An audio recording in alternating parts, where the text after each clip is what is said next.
আসসালামু আলাইকুম রহমতুল্লাহি বরকাতুহ। প্রিয় ছাত্র সকল, আশা করি তোমরা ভালো আছো। গতদিন আমার শরীর ভালো না থাকার কারণে ক্লাস নিতে পারিনি। আমি ক্লাসের মধ্যে প্রথম চ্যাপ্টার পরিবেশ নিয়ে ভাবনা নিয়ে আলোচনা করেছি। সেখানে যাবতীয় প্রশ্ন এবং উত্তর এইসব বিষয় নিয়ে আলোচনা করা হয়েছে। কোথায় কি পড়তে হবে, কোন জায়গাটা তোমাদের ধারণা দেওয়া হয়েছে। দীর্ঘস্থায়ী উন্নয়ন কাকে বলে, তাপন মূল্য কাকে বলে, জ্বালানি কাকে বলে, মিথাইল হাইড্রাইড কী, হ্যাঁ। তারপরে হচ্ছে যে বায়ুমণ্ডলের স্তর প্রত্যেকটা স্তর কোনটাকে শান্তমণ্ডল বলে, কোনটাকে ক্ষুব্ধমণ্ডল বলে, স্থলবায়ু কী, সমুদ্রবায়ু কী, ওজোন স্তর কীভাবে ধ্বংস হয়, সমস্ত কিন্তু ইকুয়েশন করে তোমাদেরকে ভিডিও দিয়ে দেওয়া হয়েছে। আজকে ভিডিও শুরু করার আগে তোমাদেরকে আবার বলবো, আমি যে অংশটা বা যে পোরশনটা ভিডিওর মধ্যে তুলে ধরবো, যদি তোমরা সেই অংশটা বুঝতে না পারো তো তোমরা আমাকে পার্সোনাল হোয়াটসঅ্যাপে জানাবে। যদি তোমরা পার্সোনাল হোয়াটসঅ্যাপে জানাতে গিয়ে যদি তোমাদের সমস্যা হয়, ডাইরেক্ট ফোন করবে, কারণ তোমাদের জন্য আমি সবসময় প্রস্তুত, যখন যেভাবে বলবে, ঠিক আছে। আর ফিজিক্স সাবজেক্টটা এমন কিছু কঠিন সাবজেক্ট নয়, অত্যন্ত সহজ সাবজেক্ট। তোমরা বোঝার চেষ্টা করো। আমি প্রথম অধ্যায়ে তোমাদেরকে এমনভাবে স্তর বাই স্তর, তোমাদেরকে লেভেল বাই লেভেল, দেখবা আমার ভিডিওগুলো তোমাদেরকে যেভাবে করে দিয়েছি, তোমাদের আর দ্বিতীয় কিন্তু পাঠ প্রয়োজন হবে না, ঠিক আছে। এবং যে অনুশীলনীর যে প্রশ্নগুলো ছিল সেগুলোও আলোচনা করা হয়েছে। মাত্র কেউ উত্তর করে পাঠাওনি, উত্তরগুলো পাঠিয়ে দেওয়ার চেষ্টা করো। এবং বলেছি কিছু অসুবিধা হলে তোমরা কমেন্ট বক্সে উল্লেখ করো। তোমাদেরকে কিন্তু এটা বারবার জানিয়ে দেওয়া হচ্ছে। আবার তোমাদেরকে বলছি, তোমরা কিন্তু সচেষ্ট থাকো। তারপরে চ্যাপ্টার আমি যেটা শুরু করেছি, গ্যাসের আচরণ, বিহেভিয়ার অফ গ্যাস। গ্যাসের আচরণটা কি, এই নিয়ে আমরা আলোচনা করেছি। গ্যাসের আচরণ প্রসঙ্গে বলেছি, গ্যাসের গতি আছে, গ্যাসকে দেখতে পাওয়া যায় না। গ্যাসটা কী জিনিস সেটা বলতে গিয়ে আবার বলেছি যে পদার্থের তিনটি অবস্থা, চতুর্থ অবস্থা আছে, সেটা হচ্ছে প্লাজমা। কিন্তু আমাদের মূলত তিনটি অবস্থা নিয়ে আলোচনা করতে হয়। একটা হচ্ছে কঠিন, তরল এবং গ্যাসীয়। তার মধ্যে একটা অবস্থা যেটা হচ্ছে গ্যাসীয় অবস্থা।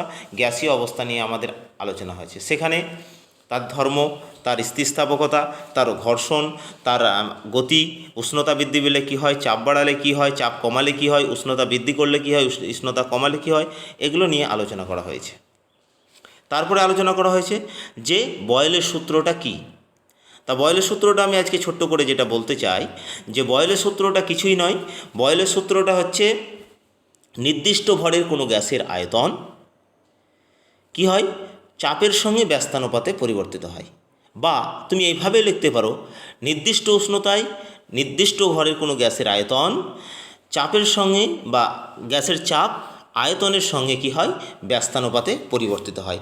অর্থাৎ P is proportional to 1/v।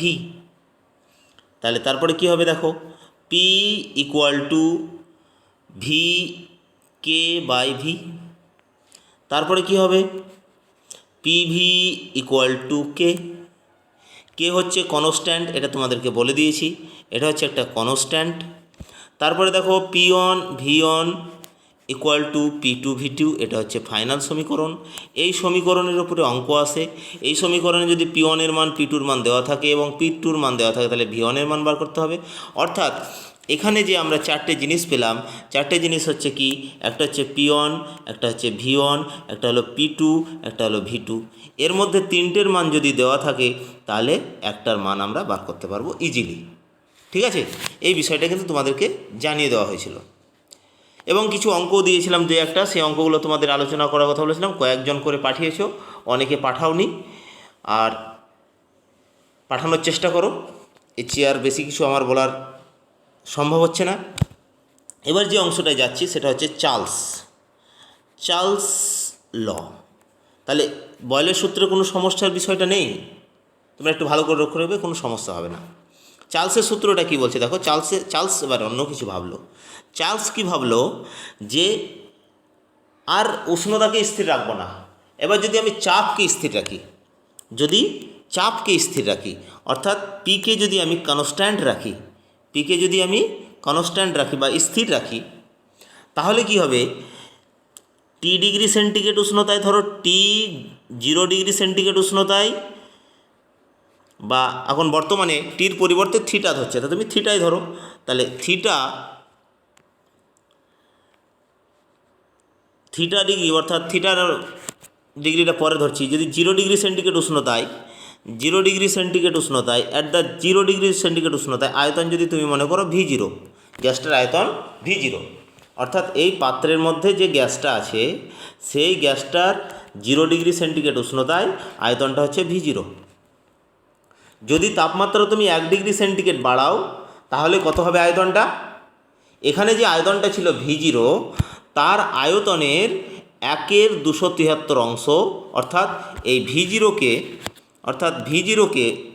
যেটা আছে আয়তন তাকে যদি 1/273 অংশ কী হবে, যদি তাপমাত্রা বৃদ্ধি পায় পজিটিভ হবে, যদি তাপমাত্রা হ্রাস পায় তাহলে কমে যাবে। কার চেয়ে? না তো যে অংশটা ছিল প্রথমে কী ছিল V0, পরে কত ডিগ্রি বেড়ে হলো V0/273, কত ডিগ্রি সেন্টিগ্রেড উষ্ণতায়? এটা 1 ডিগ্রি সেন্টিগ্রেড উষ্ণতার ক্ষেত্রে এটা বাড়লো। যদি 2 ডিগ্রি সেন্টিগ্রেড উষ্ণতার ক্ষেত্রে হয় তাহলে কি হবে? আবার দেখো প্রাথমিক উষ্ণতা তো থাকছেই, প্লাস এখানে 2V0/273, বুঝতে পেরেছো? অর্থাৎ যত ডিগ্রি সেন্টিগ্রেড যাবে পরপর সেটা চলে যাবে। অর্থাৎ যদি এবার θ ডিগ্রি সেন্টিগ্রেড উষ্ণতায় হয়, যদি θ ডিগ্রি সেন্টিগ্রেড উষ্ণতায় হয় তাহলে আয়তনটা কতটা বৃদ্ধি পাবে? সেটা হবে θ ডিগ্রি সেন্টিগ্রেড উষ্ণতায় যেটা আয়তন দাঁড়াবে, অর্থাৎ V θ, এই আয়তনটা দাঁড়াবে, সেটা দাঁড়াবে তোমার কত? প্রাথমিক যেটা আয়তন তার 1/273 অংশের 1/273 θ ডিগ্রি সেন্টিগ্রেড উষ্ণতায় আয়তন V0/1 প্লাস θ/273 ডিগ্রি সেন্টিগ্রেড উষ্ণতা। এটা কি হলো? তাপমাত্রা বৃদ্ধির কারণে। এবার যদি হ্রাস পাই তাহলে হ্রাস পেলো মানে কি V-1, অর্থাৎ V-1 ডিগ্রি উষ্ণতায় কী হবে? V0-1/1 -273 degree centigrade. এরকম করতে করতে যদি গ্যাসটার তাপমাত্রা এরকম হয়ে যায় যে V-273 ডিগ্রি সেন্টিগ্রেড হয়ে যায় তখন কি হবে? দেখো V0 প্রাথমিক তো গ্যাস থাকবেই 1 - 273/273, অর্থাৎ কি হয়ে যাবে? V0 ইন্টু এটা হলো 1 আর এটা কেটে গেল না, কি হলো? 1 হলো, অর্থাৎ V0 ইন্টু 0 ইকুয়াল টু কী হলো? 0। অর্থাৎ -273 ডিগ্রি সেন্টিগ্রেড উষ্ণতায় -273 ডিগ্রি টেম্পারেচারে গ্যাসের আয়তন কি হয়?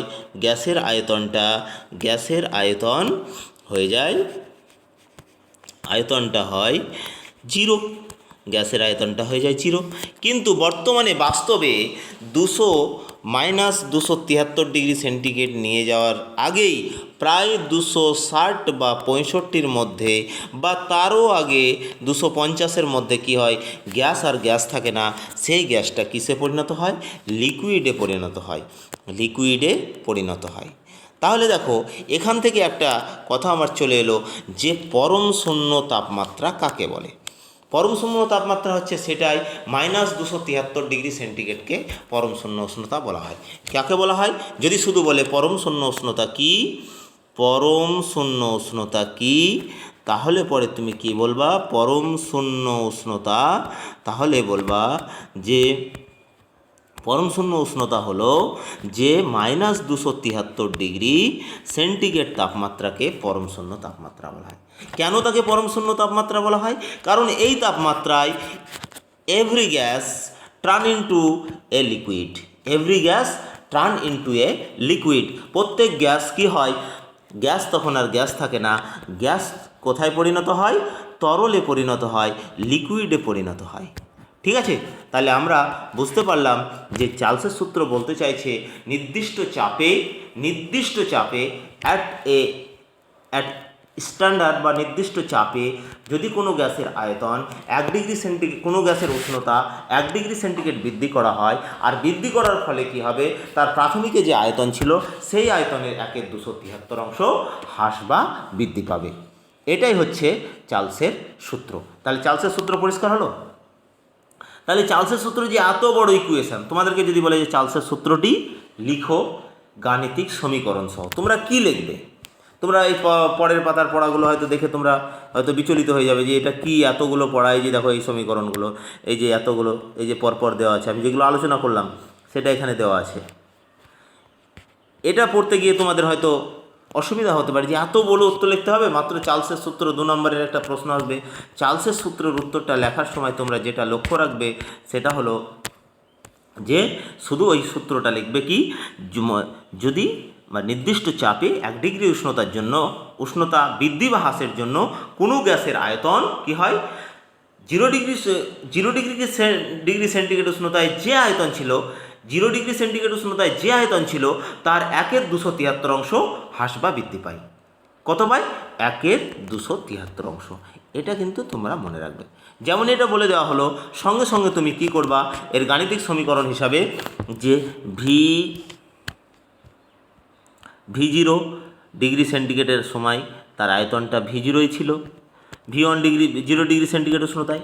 এবার যখন 1 ডিগ্রি সেন্টিগ্রেড উষ্ণতা বৃদ্ধি পেল তখন যেটা ছিল প্রাথমিক আয়তন, এবং যে ডিগ্রি সেন্টিগ্রেড বৃদ্ধি পেল V1টা কতটা 1 ডিগ্রি বৃদ্ধি পেল, তাই এখানে হবে V0/273 হলো। এবার যখন V2 মানে কি হবে, V0 = 2V0/273। ঠিক আছে, এইরকম করে এইরকমভাবে যখন থিটা ডিগ্রি সেন্টিগ্রেড হবে, V θ ডিগ্রি সেন্টিগ্রেড, তখন কি হবে, V0 1 প্লাস মাইনাস, যেহেতু হ্রাস বৃদ্ধি, θ/273 ডিগ্রি। এটাই হয়ে গেল গাণিতিক সমীকরণ। এইটাই লিখলে হয়ে যাবে তোমার গাণিতিক অবস্থান। 2 নম্বরে 3 নম্বরে যা প্রশ্ন দেবে, এখান থেকে 2 নম্বরের প্রশ্ন বেশি আসে, 3 নম্বরের আসে না। 2 নম্বরের অঙ্ক বা 2 নম্বরের কোনো প্রশ্নগুলোর মধ্যে আসে। ঠিক আছে, এবারে আমরা আর একটা জিনিস আসতে পারি এখানে। কি আসতে পারি?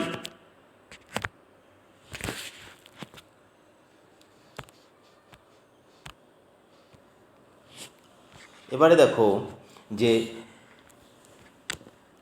T degree centigrade, T θ degree centigrade minus T θ naught, এই দুটি সেন্টিগ্রেডের পার্থক্য কি হচ্ছে কি, V0/273। তাই তো, তার মানে এটা হচ্ছে টেম্পারেচার। এটাকে যদি আমি ক্যাপিটাল T ধরি, আর এই টোটালটাকে যদি আমি V ধরি, আর 1/273 ধরলাম, তাহলে পরে এই 1/273 অংশটা হচ্ছে একটা কনস্ট্যান্ট। কি কনস্ট্যান্ট? তাহলে এটা যদি কনস্ট্যান্ট হয়, অর্থাৎ T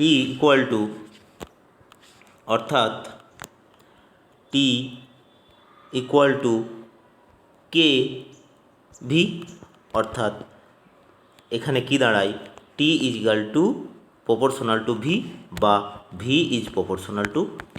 এভাবেই কিন্তু V প্রপোর্শনাল টু T হয়েছে। এটা হলো চার্লসের সূত্রের শেষ একটা রূপ। ঠিক আছে, তাহলে তোমাদেরকে যখন চার্লসের সূত্রটা লিখতে বলবে তখন তোমরা বিবৃতিটা লিখবা, আর এই সমীকরণটা লিখবা।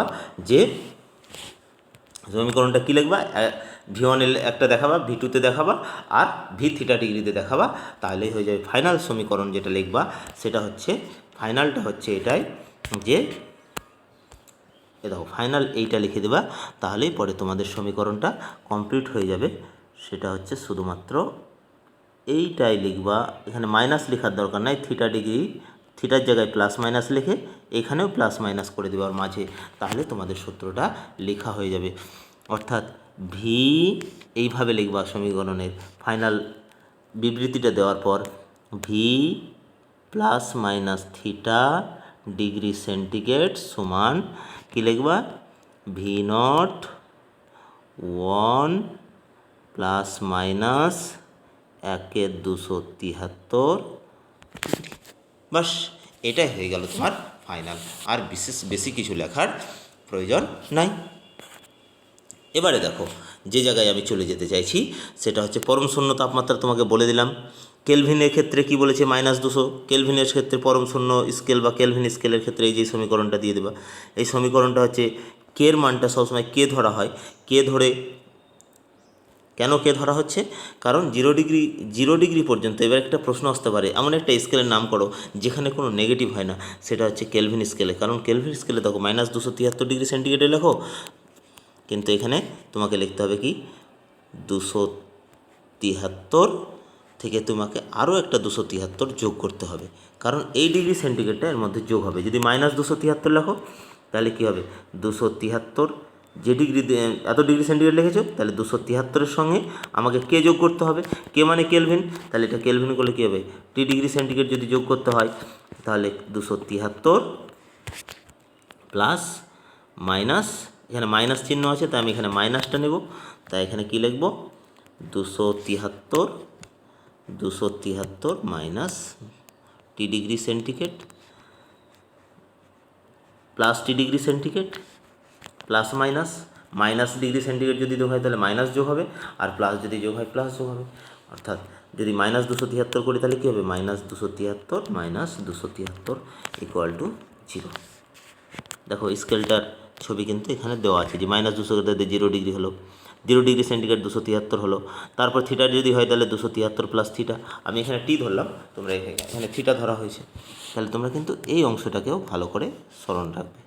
ঠিক আছে, এটা হচ্ছে কেলভিনের মধ্যে সম্পর্ক এবং পরম উষ্ণতা কেলভিন কাকে বলে, পরম উষ্ণতার বা কেলভিন স্কেল কাকে বলে, এটাও তোমরা একটু দেখে রাখবে। ঠিক আছে,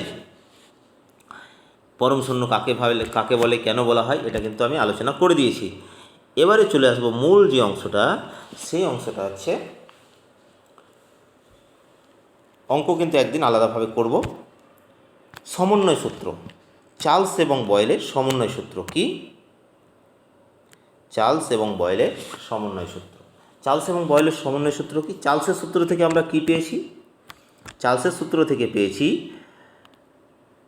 V is proportional to 1/p, আর বয়েলের সূত্র থেকে পেয়েছি V is proportional to 1/p according to বয়েলের সময় কে স্থির ছিল টেম্পারেচার আর ছিল মাস। চার্লসের সূত্র ক্ষেত্রে কি পেয়েছি, V is proportional to T, এখানে স্থির কে ছিল, প্রেসার আর মাস। তোমাদের প্রশ্ন আসতে পারে যে চার্লস এবং বয়েলের দুই সূত্রের নির্দিষ্ট ধ্রুবকটি কি, সেটা হচ্ছে গ্যাসের ভর। এটাকে তুমি 1 নম্বর সমীকরণ দিতে পারো, এটাকে 2 নম্বর সমীকরণ দিতে পারো। এবার লিখবা 1 এবং 2 নম্বর সমীকরণের সমন্বয় করে পাই বা যৌগিক ভেদ প্রয়োগ করে পাই। 1 এবং 2 নম্বর সমীকরণে সমন্বয় যদি করে পাই তাহলে কি, এধার ভি, তাহলে ভি, দেখো আবার লিখছি তোমাদেরকে, V 1/p আছিল এখানে, আর এখানে কি ছিল, V is proportional to T, তাহলে এই দুটো যদি ডান দিকটা কি আছে, শুধু V আছে, তাহলে আমরা কি লিখব, V is proportional to T/P, লেখা যাবে না? তাহলে কোনাকুনি গুণ করলে কি হবে, এখন কোনাকুনি গুণ করছি না, V ইকুয়াল টু কে তুলে দাও, তাহলে KT/P হবে তো, তাহলে পিটা যদি এদিকে চলে আসে তাহলে কি হবে, PV ইজিক্যাল টু KT হলো, PV ইজিক্যাল টু KT হয়ে গেল। তাহলে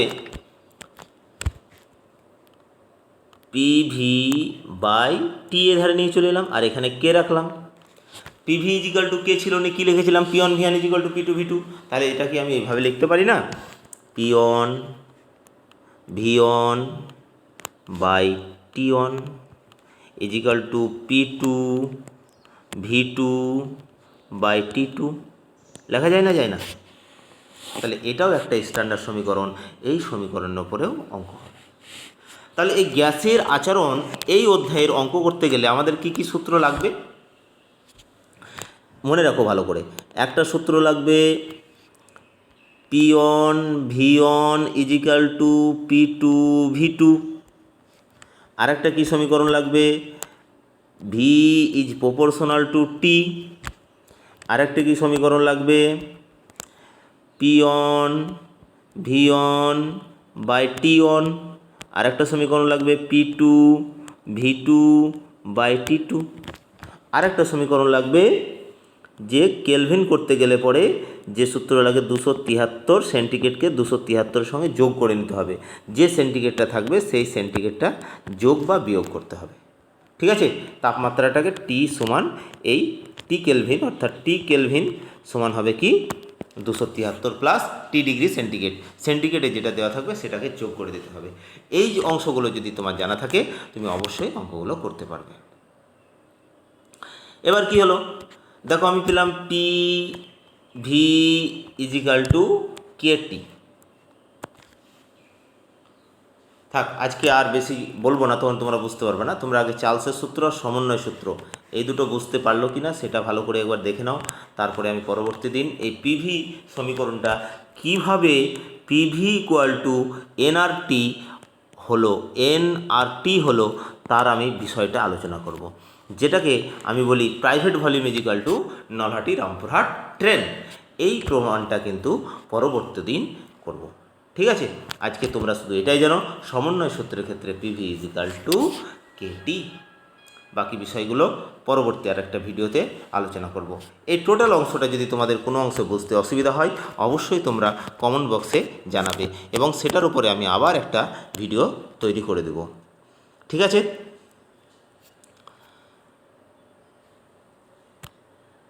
থ্যাঙ্কস এভরিবডি।